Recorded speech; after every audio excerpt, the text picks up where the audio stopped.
பூமாதேவி அம்மா நான் யாருக்குமா என்ன நினைங்க புகழதான பாடம் எழுதுனேன் எனக்கே ஏற்பட்ட வேதனை சரி அப்படி மனதார நினைத்தாராம்.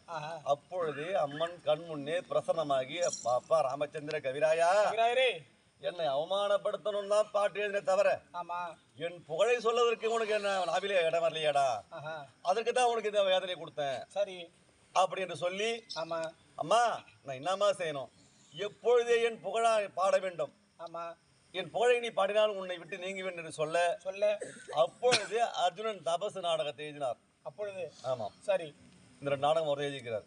இந்த வஸ்திராபுரம் நாடகமும் தபசு நாடகம். அதுக்குதான் துயில் நாடகத்தை பார்த்தா தபசு நாடகத்தை கண்டிப்பா பார்க்கணும். ஒரு பாவத்தை பார்த்தால் ஒரு புண்ணியத்தை நம்ம அதை அடையணும். கண்டிப்பா அந்த புண்ணியத்தை பார்த்தா தான் இந்த பாவம் நம்ம விட்டு தொலையும். சரிதான்.